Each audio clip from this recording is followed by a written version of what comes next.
Hello friend, स्वागत है आपके अपने यूट्यूब चैनल आद्या स्टडी एकेडमी में।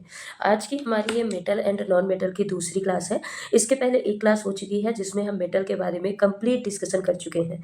ठीक है, हमने मेटल पढ़ा, मेटल की फिजिकल प्रॉपर्टी क्या होती है उसके बारे में पढ़ा, और मेटल की केमिकल प्रॉपर्टी क्या होती है उनके बारे में पढ़ा। फिजिकल प्रॉपर्टी जैसे कि आघातवर्धनीयता है, तन्यता है, धात्विक गुण है, धात्विक चमक है, ठीक है, साउंड है, इनके बारे में हमने पढ़ा था। आज हम पढ़ने वाले हैं अधातु के बारे में। इसके पहले आप ये जान लीजिए कि हमारी सीटेट की जो आपका सिलेबस दिया है, साइंस का सिलेबस पेपर 2 में, उसकी अभी थ्योरी क्लासेस की सीरीज चल रही है। उसके बाद हम पीवाईक्यू क्वेश्चन की प्रैक्टिस करेंगे। बाद में हम mix question, physics, chemistry, biology के जो एक्सपेक्टेड क्वेश्चन है, जो संभावित प्रश्न है आपके एग्जाम में जो पूछे जाते हैं और जिनके पूछे जाने की संभावना बहुत ज़्यादा है, उनकी प्रैक्टिस करेंगे। तो इस सेशन से आप जरूर जुड़िएगा। आपकी एक तो आपका क्या हो जाएगा, पूरा बेसिक स्ट्रॉन्ग हो जाएगा, क्योंकि ए टू जेड यहाँ पे एनसीईआरटी की लाइनें आपको पढ़ाई जा रही हैं। तो एक तो आपका बेसिक स्ट्रॉन्ग हो जाएगा, और अगर आपका बेस स्ट्रॉन्ग हो जाएगा ना, तो फिर आपसे क्वेश्चन कैसे भी घुमा के पूछे जाए, क्योंकि सीटेट में आपने देखा होगा कि जो क्वेश्चन पूछे जाते हैं ना, थोड़ा लेंदी लेंदी स्टेटमेंट वाले पूछे जाते हैं, पर उनकी लैंग्वेज ईजी होती है, बहुत ज़्यादा टफ नहीं होती है। और सारे प्रश्न जो पूछे जाते हैं अंडरस्टैंडिंग बेस पे पूछे जाते हैं। ऐसे मतलब फैक्ट वाले क्वेश्चन बहुत कम पूछे जाते हैं। ठीक है, तो चलिए स्टार्ट करते हैं आज के सेशन को। देखते हैं अधातु या नॉन मेटल क्या होती है। तो नॉन मेटल क्या होता है? वे तत्व जो ऊष्मा और विद्युत का चालन नहीं करते हैं, वो क्या कहलाते हैं? नॉन मेटल कहलाते हैं। ठीक है, वे अधातु होते हैं। साथ ही धातु में हमने क्या पढ़ा था कि वो ऊष्मा और विद्युत का चालन करते हैं, अधातु ऊष्मा और विद्युत का चालन नहीं करते।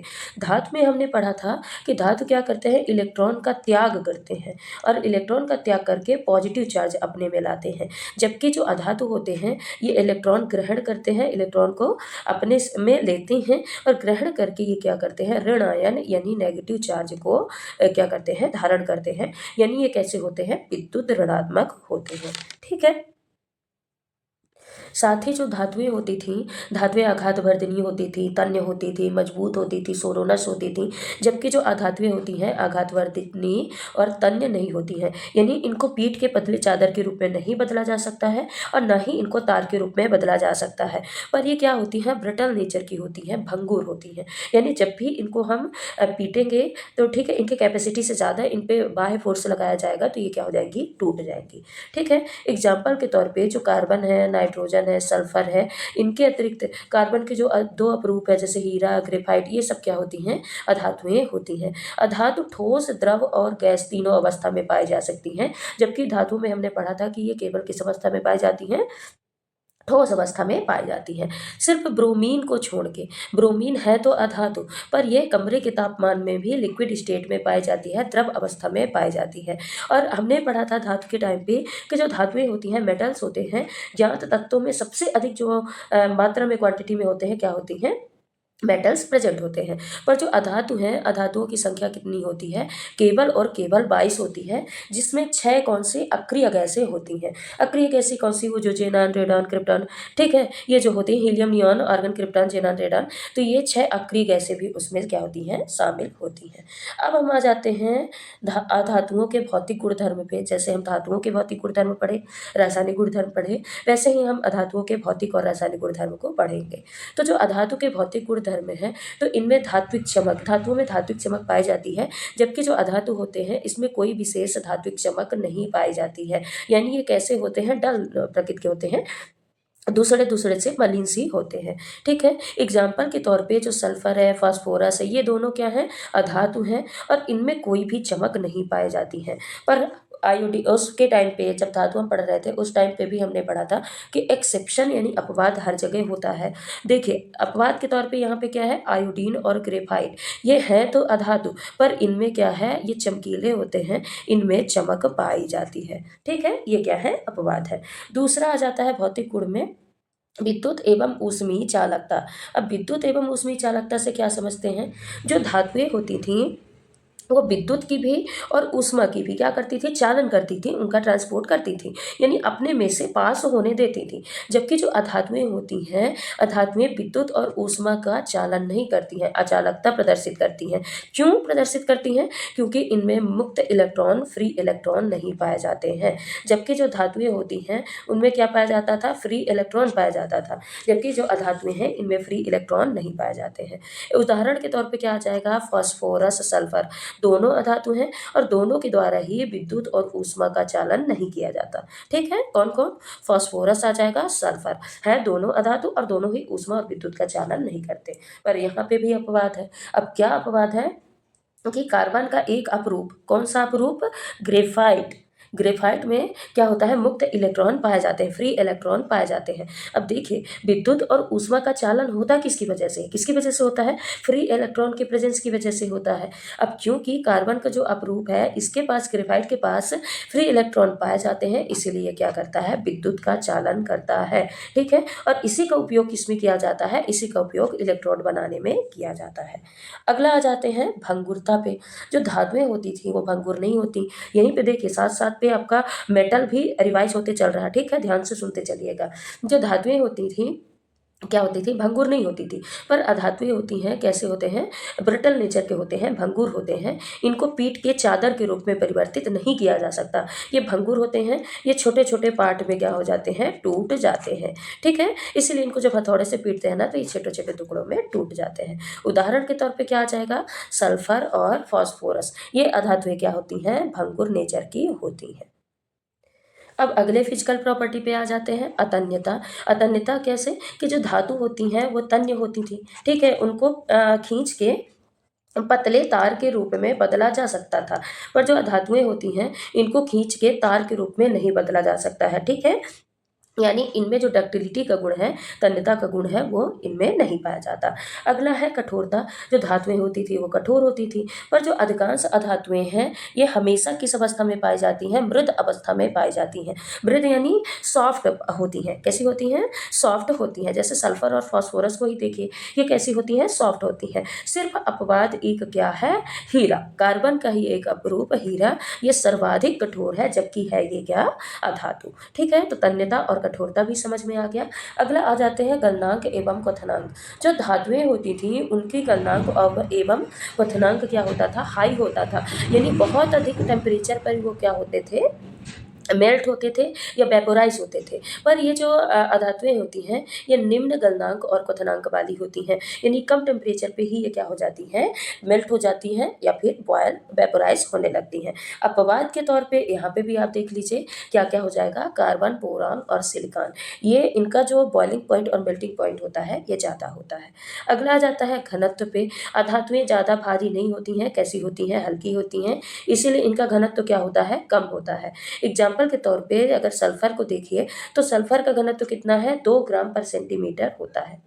कितना होता है, 2 ग्राम पर सेंटीमीटर होता है, जो कि बहुत ही कम है। ठीक है, पर अपवाद के तौर पे यहाँ पे देख लीजिए हीरे तथा आयोडीन का घनत्व बहुत सी धातुओं की अपेक्षा अधिक होता है। बहुत सारी धातुओं की अपेक्षा जो हीरा है और आयोडीन है इनका घनत्व क्या होता है, अधिक होता है। अगला आपका फिजिकल प्रॉपर्टी कौन सा है, पेन का कलर चेंज कर लेते हैं। तो अगली फिजिकल प्रॉपर्टी है ध्वनिक की, यानी साउंड की। जो धातुएं होती हैं, धातुएं ध्वनिक होती थी, जब आप उनको पीटो तो एक उनसे मेटेलिक साउंड प्रोड्यूस होता था कि नहीं होता था, कैसा, मेटेलिक साउंड प्रोड्यूस होता था। पर जो अधातुएं होती हैं ये अधात्विक होती हैं, अध्वनिक होती हैं, मतलब इनको पीटने पर, इनको हथौड़े से अगर पीटते हैं तो इनसे कोई भी साउंड उत्पन्न नहीं होता है। ठीक है, विलेयता, धातुएं कई सारे द्रवों में घुल जाती हैं, विलेय होती हैं। उदाहरण के तौर पे सल्फर है, कार्बन डाइसल्फाइड है, जो सल्फर है वो कार्बन डाइसल्फाइड में घुल जाता है, आयोडीन क्लोरीन में घुल जाता है। तो जो अधातुएं होती हैं ये कई सारे द्रव्य विलायकों में क्या होती हैं, घुलनशील होती हैं। ठीक, अब आ जाते हैं अधातुओं के रासायनिक गुणधर्म पे। रासायनिक गुणधर्म में क्या है कि अधातुओं की ऑक्सीजन से अपक्रिया। पहला क्या है, अधातुओं अगर ऑक्सीजन से अपक्रिया करते हैं तो कैसा गुण प्रदर्शित करते हैं, जब हमने धातु पढ़ा था तब हमने पढ़ा था कि जो धातुएं हैं, जब वो ऑक्साइड का धातुएं जब धातुएं ऑक्सीजन से क्रिया करती थी तो ऑक्साइड का निर्माण करती थी। और जो ऑक्साइड के विलयन होते हैं वो कैसे प्रकृति के होते थे, बेसिक नेचर के होते थे, क्षारीय प्रकृति के होते थे। ठीक है, इसीलिए वो क्या करते थे, लाल लिटमस को नीले में परिवर्तित करते थे। पर जो अधातु हैं, अधातुएं ऑक्सीजन से क्रिया करती हैं और क्रिया करके क्या करती हैं, ऑक्साइड का निर्माण करती हैं। और जो ऑक्साइड होते हैं ये कैसे प्रकृति के होते हैं, या तो ये अम्लीय नेचर के होंगे या तो ये कैसे नेचर के होंगे, उदासीन नेचर के होंगे। जबकि जो धातु होती थी वो कैसी होती थी, क्षारीय प्रकृति की होती है। एग्जाम्पल के तौर पर आप देख लीजिए कि जो कार्बन है, कार्बन सल्फर, जब कार्बन तथा सल्फर की ऑक्सीजन से क्रिया होती है तो ये क्या करते हैं, ऑक्साइड का निर्माण करते हैं। तो इनके द्वारा जो ऑक्साइड बनता था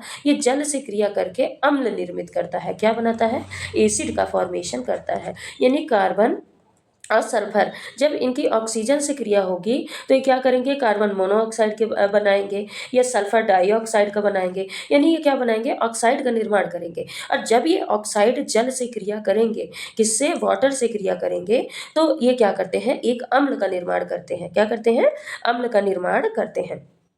ठीक है।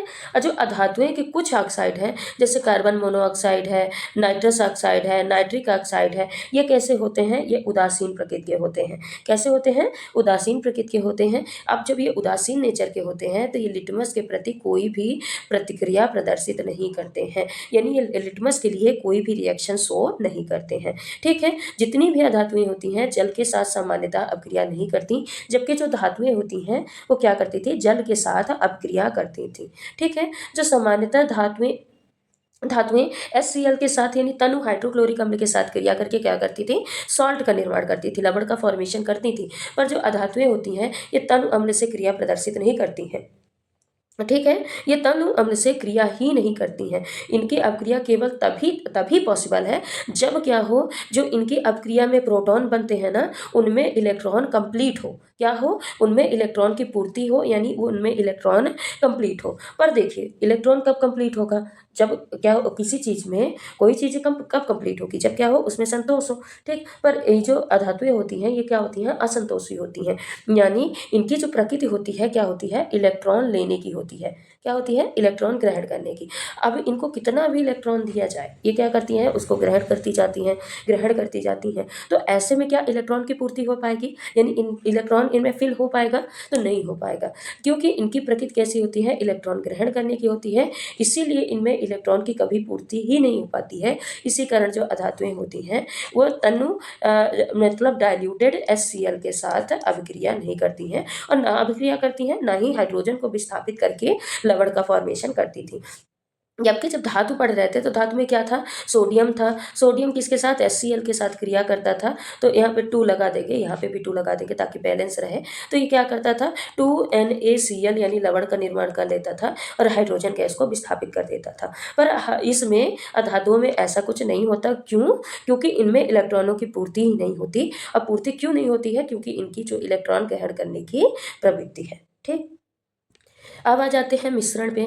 मिश्रण क्या होता है, 2 या 2 से अधिक तत्वों या यौगिकों को किसी भी अनुपात में अगर मिला दिया जाए तो मिलाने पे जो द्रव्य प्राप्त होता है उसको ही क्या बोलते हैं, मिश्रण बोलते हैं। ठीक है, यहाँ पे तत्वों और यौगिकों को किसी भी अनुपात में अगर मिला दिया जाता है तो जो द्रव्य प्राप्त होता है उसको क्या बोलते हैं, मिश्रण। उदाहरण के तौर पे वायु है, दूध है, समुद्री जल है, ये क्या है, ये मिक्सचर के उदाहरण है। किसके, मिक्सचर के उदाहरण है। ठीक है, अब मिक्सचर में उपस्थित जो मिक्सचर है ना, मिश्रण में जो जितने भी अवयव उसमें प्रेजेंट होते हैं, जितने भी उसमें घटक प्रेजेंट होते हैं, वो क्या होते हैं, वो अपनी पहचान को बनाए रखते हैं। अब पहचान को कैसे बनाए रखते हैं, यानी अपनी आइडेंटिटी वो नहीं खोते। अब क्यों नहीं खोते, क्योंकि ये क्या करते हैं, आपस में क्रिया ही नहीं करते। जब ये आपस में कोई रिएक्शन ही नहीं शो करेंगे तो जो जैसा है वैसा ही बने रहेगा। ठीक है, तो इनकी पहचान कहाँ से खोएगी, यानी यह खुद की आइडेंटिटी क्या करते हैं, मेंटेन किए रहते हैं। अगर मान लीजिए जो अगर ये आपस में रासायनिक क्रिया कर लेते तब क्या होता, तब तो इनके दोनों गुण चेंज हो जाते, इनकी फिजिकल प्रॉपर्टी भी चेंज हो जाती, इनकी केमिकल प्रॉपर्टी भी चेंज हो जाती, यानी ये अपने स्वरूप और गुण दोनों बदल देते। ठीक है, स्वरूप भी बदल देते या फिर गुण बदल देते या फिर दोनों परिवर्तित कर देते। तो जो मिश्रण के जो जितने भी अवयव हैं ये आपस में रिएक्ट नहीं करते हैं, आपस में कोई अभिक्रिया नहीं करते हैं, जिसकी वजह से इनके जो प्रत्येक अवयव है, प्रत्येक घटक है, उनकी आइडेंटिटी बनी रहती है। ठीक है, अब मिश्रण को कई सारे मेथड के द्वारा पृथक किया जा सकता है, इसके बारे में हम आगे पढ़ेंगे, जैसे hand picking method, threshing method. ठीक है, इसके बारे में हम आगे पढ़ेंगे। अब देखते हैं जो मिश्रण होता है, मिश्रण दो प्रकार का होता है। एक होता है समांगी मिश्रण, दूसरा होता है विषमांगी मिश्रण। समांगी मिश्रण क्या होता है, होमोजीनस मिक्सचर। तो इस मिश्रण में जितने भी घटक होते हैं ना, वो पूरे मिश्रण में समान रूप से फैले रहते हैं। ठीक है, क्या रहते हैं, पूरे मिश्रण में समान रूप से फैले रहते हैं। ये नहीं जैसे आप हवा को देखिए, क्या आप ये बोलेंगे कि इस वाले रूम में ऑक्सीजन थोड़ा ही सा आया है, नाइट्रोजन ज़्यादा अमाउंट में है, यहाँ पे गुच्छे में नाइट्रोजन इकट्ठा हो गया, कार्बन डाइऑक्साइड इकट्ठा हो गया, वहाँ पे कार्बन डाइऑक्साइड कम हो गया। तो ऐसा नहीं होता है। जितनी भी वायु में जितनी भी गैसें होती हैं, ऑक्सीजन है, नाइट्रोजन है, कार्बन डाइऑक्साइड है, जितनी भी गैसें हैं, ये क्या है, समांगी मिश्रण का उदाहरण है। ठीक है, ये पूरे एटमॉस्फेयर में समान रूप से फैली होती हैं। ऐसे ही जल में अगर आप नमक घोलते हैं तो ऐसा नहीं है कि कहीं पे कम होगा कहीं पे ज़्यादा, पूरे वाटर में अगर आप नमक को डिसॉल्व करते हैं, सॉल्ट डिसॉल्व करते हैं, तो पूरे वाटर में समान रूप से फैलेगा, अलग थलग नहीं फैलेगा। ठीक है, तो जो मिश्र धातु होती हैं ये भी क्या होती हैं, समांगी मिश्रण होती हैं। ठीक है, अब आ जाते हैं विषमांगी मिश्रण पे, हेट्रोजीनस मिक्सचर। हेट्रोजीनस मिक्सचर क्या होता है, तो जब किसी मिश्रण में जो अवयव प्रेजेंट होते हैं, जो घटक प्रेजेंट होते हैं, वो समान रूप से वितरण ना हो, अर्थात मतलब प्रत्येक जो मिश्रण है वो उसका प्रत्येक भाग समान अनुपात में वो ना मतलब मिले हो, कहीं पे ज़्यादा कहीं पे कम। ठीक है, तो उसको क्या बोलते हैं, विषमांगी मिश्रण बोलते हैं। जैसे अगर बालू में लोहे के बुरादे का मिश्रण, तो क्या बिल्कुल समान रूप से एग्जैक्ट प्रॉपर एकदम सेम अनुपात में मिला होगा, तो नहीं। धुआं है, दूध है, दूध में क्या सारी चीज़ें क्या सेम अनुपात में मिली होती हैं, वाटर, मिल्क, जितने भी उसमें प्रोटीन, न्यूट्रिएंट्स होते हैं, क्या सेम अनुपात में होते हैं, तो नहीं। क्या सभी जगह समान होते हैं, नहीं। ठीक है, जल तथा वसा का मिश्रण, कंक्रीट, ये सब क्या हो जाते हैं, विषमांगी मिश्रण में आ जाते हैं। ठीक है, तो मिश्रण क्या होते हैं ये हमने पढ़ा। मिश्रण कितने प्रकार के होते हैं, तो दो प्रकार के होते हैं, एक होता है समांगी मिश्रण और दूसरा होता है विषमांगी मिश्रण। अब आ जाते हैं विलयन के बारे में। विलयन क्या होता है, तो विलयन यानी सॉल्यूशन। तो ये दो या दो से अधिक पदार्थों का समांगी मिश्रण होता है। ये कैसा होता है, होमोजीनस मिक्सचर होता है, होमोजीनस मिक्सचर होता है। ठीक है, जैसे नींबू जल है, मतलब जो लेमन वाटर होता है वो कैसा होता है, समांगी मिश्रण होता है, वो एक प्रकार का विलयन है। ठीक है, सोडा वाटर है, ये सारी किसके हैं, विलयन के उदाहरण हैं। किसी विलयन को दो भागों यानी विलायक और विलेय में विभाजित किया जा सकता है। ठीक है, इसको विलायक में और विलेय में इसको वापिस से सेपरेट किया जाता है। ठीक है, अब विलायक क्या होते हैं और विलेय क्या होते हैं, तो वे पदार्थ जो क्या हो, कम मात्रा में उपस्थित हो उसको क्या बोलते हैं, विलेय, और जो अधिक मात्रा में उपस्थित हो उसको क्या बोलते हैं, विलायक। ठीक है, ठीक, विलायक जैसे जो अगर नींबू पानी है, नींबू पानी नहीं मान लेते हैं, चीनी और पानी का घोल है, तो उसमें जो शुगर हो जाएगा, शुगर क्या हो जाएगा, विलेय। विलेय यानी जिसको घोला जाता है, शुगर क्या हो जाएगा, विलेय, सोल्यूट, जिसको कि घोला जाता है। जबकि जो वाटर है, वाटर क्या हो जाएगा, विलायक हो जाएगा, सॉल्वेंट हो जाएगा, क्या हो जाएगा, विलायक। विलायक यानी जिसमें घोला जाता है, विलायक मतलब क्या होता है, जिसमें घोला जाता है, विलेय यानी जिसे घोला जाता है। ठीक है, तो जैसे चीनी और जल का जो विलयन है, तो उसमें क्या हो जाएगा, शक्कर क्या हो जाएगी, विलेय हो जाएगी, और वाटर क्या हो जाएगा, विलायक हो जाएगा। ठीक है, अब जो विलयन है, विलयन भी दो प्रकार के होते हैं, एक होता है सैचुरेटेड विलयन यानी संतृप्त विलयन, और दूसरा आ जाता है असंतृप्त विलयन। तो संतृप्त विलयन क्या होता है, वह विलयन जिसमें विलेय की अधिकतम मात्रा, जो संभव मात्रा है वो खुली हो। मान लेते हैं एक गिलास पानी है और इसमें जितना अधिक से अधिक शुगर घोला जा सकता है, यानी जितना अधिक से अधिक इसमें चीनी मिलाया जा सकता है, अगर उतना वो मिला है तो उसको क्या बोलते हैं, संतृप्त विलयन बोलते हैं। पर असंतृप्त विलयन क्या होता है, वह विलयन जिसमें विलेय की मात्रा क्या हो, विलयन की अपेक्षाकृत कम हो, मतलब संतृप्त विलयन की अपेक्षाकृत कम हो। अब कितना कम हो ये नहीं बोल सकते, पर क्या हो उसमें थोड़ी भी अगर और शुगर जाने की गुंजाइश है, जो चीनी और पानी का घोल है उसमें अगर और थोड़ा सा भी शुगर घुलने की गुंजाइश है तो उसको हम क्या बोल देंगे, असंतृप्त विलयन बोल देंगे। तो संतृप्त क्या होता है, जिसमें विलेय अधिकतम मात्रा में जितना संभव है उतना घुला है, तो वो क्या कहलाएगा, संतृप्त विलयन। अब उससे ज़्यादा एक बूंद भी उसमें एक दाने भी शक्कर नहीं घोल सकते, तो उसको क्या बोल देंगे, संतृप्त विलयन। और जिसमें अभी ये गुंजाइश है कि हाँ इसमें अभी और शुगर डाला जा सकता है, इसको अभी और घोला जा सकता है, तो उसको क्या बोलते हैं, उसको असंतृप्त विलयन कहा जाता है। ठीक है, तो ये हो गया विलयन के बारे में। अब आ जाते हैं निलंबन पे। निलंबन या फिर इसको क्या बोलते हैं, इसको सस्पेंशन बोला जाता है।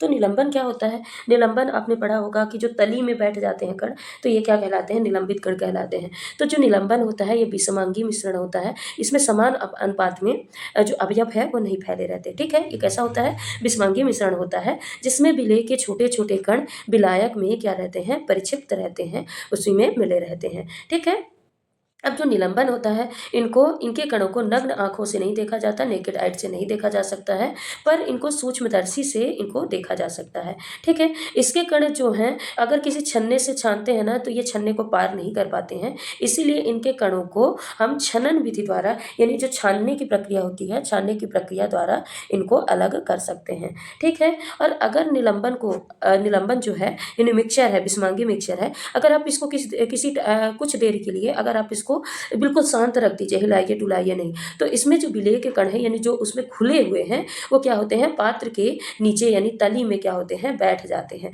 जब तली में बैठ जाएंगे तो हम क्या रहेंगे, जो लिक्विड पार्ट है उसको हटा देंगे, गिरा देंगे और नीचे का सस्पेंशन जो होता है उसको अलग कर सकते हैं। ठीक है, तो निलंबन के कण प्रकाश पुंज के पथ को प्रकाशित करते हैं। ठीक, अब आ जाते हैं मिश्रण के घटकों का पृथक्करण, यानी जो विषमांगी मिश्रण है इनको कुछ भौतिक प्रक्रिया द्वारा पृथक्करण किया जा सकता है। अब वो प्रक्रिया कौन कौन सी है, तो सबसे पहले आ जाता है हैंड पिकिंग।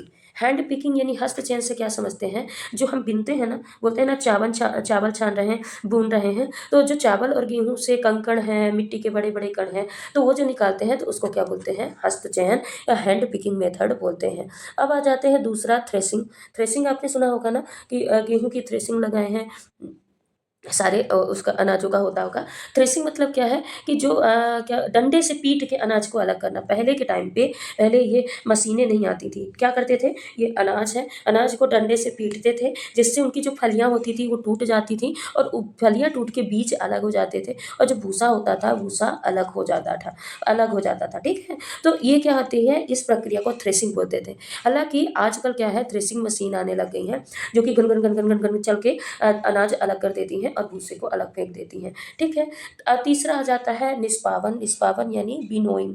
बिनोइंग क्या होता है, किसी भी मिश्रण के अवयवों को इस पृथक विधि द्वारा पृथक करना क्या कहलाता है, निष्पावन कहलाता है। अब निष्पावन का उपयोग किस में किया जाता है, निष्पावन, अब देखिए ऐसा निष्पावन बिनोइंग में जाते रहेंगे ना तो समझ में नहीं आएगा। निष्पावन मतलब क्या होता है, जैसे पीछे से जो बहुत सारे लोग जो गाँव के होंगे ना उनको पता होगा, जैसे क्या करते हैं, पीछे से पंखा चलाते हैं या फिर हवा चल रही है, पीछे से पंखा चला दिए, सामने से अनाज क्या करते हैं, गिराते हैं, जिससे क्या होता है, जो भूसा होता है वो उड़ जाता है क्योंकि वो हल्का होता है तो दूर उड़ जाता है और जो अनाज होता है वहीं पे गिर जाता है। ठीक है, इसको ही क्या बोलते हैं, इसको विनोइंग बोला जाता है। ठीक है, अब आ जाते हैं चालन विधि। चालन विधि क्या होती है, तो चालन विधि का उपयोग दो मिश्रण को ऐसे अवयवों को जिनकी आमाप में अंतर हो उसके आधार पे, यानी यहाँ पे आमाप के अंतर के आधार पे इस विधि से मिश्रण को क्या किया जाता है, पृथक किया जाता है।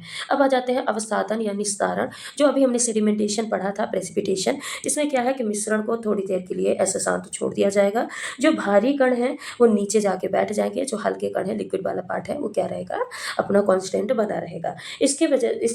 मतलब जब ऐसा हो जाता है तो उसको बिना हिलाए बिना डिस्टर्ब किए, उसको जो ऊपर का पानी पानी, जैसे मिट्टी और पानी आपस में घुले हैं, बोलते हैं ना मटमैला पानी है, थोड़ी देर के लिए शांत रख दो, मिट्टी तली में बैठ जाएगी। तो मिट्टी क्या होती है, तली में बैठ जाती है, उसके बाद जो पानी पानी है उसको अलग कर लिया जाता है छान के, और नीचे की मिट्टी, शुद्ध पानी को अलग कर लिया जाता है और मिट्टी नीचे की उसको फेंक दिया जाता है। तो इसको क्या बोलते हैं, इसको सेडिमेंटेशन या फिर डिकेंटेशन बोलते हैं। अगला आ जाता है निस्यंदन या फिर फिल्ट्रेशन। अगला आ जाते हैं निस्यंदन। यानी फिल्ट्रेशन से क्या समझते हैं, तो इसके जो ठोस संघटक है ना, सामान्यतः छोटे आकार के जो होते हैं, ये अगर इनको महीन छन्ने से छाना जाए ना, छोटे छोटे महीन छन्ने से अगर इनको छाना जाता है, तो ये क्या करते हैं, जो सूक्ष्म छिद्र से द्रव तो निकल जाता है, पर ये क्या होते हैं, ये छन्ने में ही रह जाते हैं, परंतु ठोस छनित्र पद पर शेष रह जाते हैं। ठीक, सीधे सीधे भाषा में समझिए कि जैसे मान लेते हैं पानी में पत्ते वत्ते गिर गए ना, कंकड़ गिर गए, तो क्या करेंगे, छन्ना लगाएंगे और छान देंगे, तो पानी तो छोटे छोटे जो छेद रहेंगे छन्ने से वो निकल जाएगा, पर जो कंकड़ है और जो पत्तियां हैं वो क्या रहेंगी, छन्ने में ही रह जाएंगी। इसको ही क्या बोलते हैं, इसको फिल्ट्रेशन प्रक्रिया बोला जाता है। ठीक है, अब कुछ और मिक्सचर को अलग करने की विधि होती है। एक होती है क्रिस्टलाइजेशन। क्या होता है, क्रिस्टलाइजेशन। क्रिस्टलाइजेशन में क्या है, यहाँ पे घुलनशीलता में अंतर के आधार पे, घुलनशीलता घुलनशीलता में अंतर के आधार पर क्या किया जाता है, दो मिश्रण को अलग किया जाता है। दूसरा आ जाता है फनल, जो सेपरेशन की जो फनल आती है ना, कीप आती है, उसके आधार पे क्या किया जाता है, छाना जाता है। तीसरा आ जाता है सब्लिमेशन। सब्लिमेशन यानी ऊर्ध्वपातन। मान लेते हैं वाइट कंकड़ है और वाइट कैम्फर भी है, ठीक है, दोनों क्या है, इकट्ठे मिल गए हैं, तो इसको क्या है, ऊर्ध्वपातन के आधार पे अलग किया जाता है। जो क्या है, कैम्फर कपूर है, जो ये नेफ्थलीन बॉल है, तो ये क्या हो जाएगी, ये भाप बन के ठोस से सीधे भाप बन के उड़ जाएगी, और आपका अगर वाइट कंकड़ है तो वो वैसे ही बना रहेगा। तो इस प्रोसेस को क्या बोलते हैं, इस प्रोसेस को सब्लिमेशन बोलते हैं। चौथा क्या आ जाएगा, चौथा आ जाएगा डिस्टिलेशन। क्या आ जाएगा, डिस्टिलेशन आ जाएगा। और पांचवा क्या हो जाएगा, वेपोराइजेशन।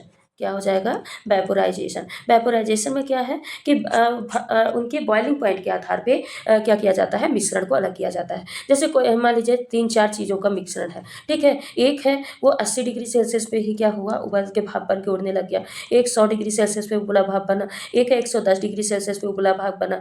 एक है 120 डिग्री सेल्सियस पे उबला भाप बना। यानी यहाँ पे उनके वेपराइजेशन जो टेम्परेचर है, मतलब बॉइलिंग जो पॉइंट है, उसके आधार पे मिश्रण को पृथक किया जाता है।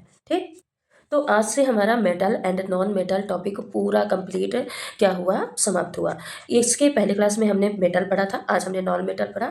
उसके बाद मिश्रण पढ़ लिया, समांगी विषमांगी मिश्रण, विलयन पढ़ लिया, जिसमें संतृप्त विलयन और असंतृप्त विलयन को पढ़ा, निलंबन पढ़ लिया, मिश्रण को पृथक कैसे करते हैं ये भी हमने आज इस क्लास में पढ़ लिया। और मेटल को हम पहले ही, मेटल के जो भौतिक गुण है, रासायनिक गुण है, उनके बारे में हम पहले ही पिछली क्लास में पढ़ चुके हैं। अभी तक हमने पूरा एक वन शॉट मैंने क्लास ली थी, जिसमें हमने भोजन टॉपिक, जिसमें वसा, कार्बोहाइड्रेट, प्रोटीन, विटामिन, खनिज लवण और जो आपके माइक्रोन्यूट्रिएंट्स हैं, मैक्रोन्यूट्रिएंट्स हैं, इन सभी के बारे में हमने उस क्लास में पढ़ा था। एक क्लास में पूरा टॉपिक, पोषण टॉपिक हमने कंप्लीट किया था। उसके बाद हमने क्या पढ़ा, द्रवों की अवस्था पढ़ी, जो सॉलिड लिक्विड गैस वाली स्टेट है, प्लाज्मा, बोसाइंस्टीन, द्रव की अवस्था पढ़ी, पदार्थ की अवस्था पढ़ी। उसके बाद हमने मेटल्स और नॉन मेटल्स को पूरा डिटेल में कंप्लीट किया है। अगर आप ये पूरी क्लासेस देख लेते हैं ना, तो आपका एक सिंगल क्वेश्चन भी नहीं छूटेगा साइंस से। ठीक है, तो आज से हमारी मेटल एंड नॉन मेटल की क्लास समाप्त हुई है। कल हम पढ़ेंगे फिजिकल और केमिकल चेंज के बारे में। हम क्या पढ़ेंगे, फिजिकल और क्या, केमिकल चेंजेस। केमिकल चेंजेस यानी भौतिक और रासायनिक परिवर्तन के बारे में कल की क्लास में हम पढ़ने वाले हैं। तो आज के लिए बस इतना ही। अगर आपको ये वीडियो पसंद आया है तो लाइक करिएगा, चैनल पे नए हैं तो सब्सक्राइब कर लीजिएगा, और नई वीडियो का नोटिफिकेशन पाने के लिए बेल आइकन को जरूर प्रेस करिएगा। धन्यवाद।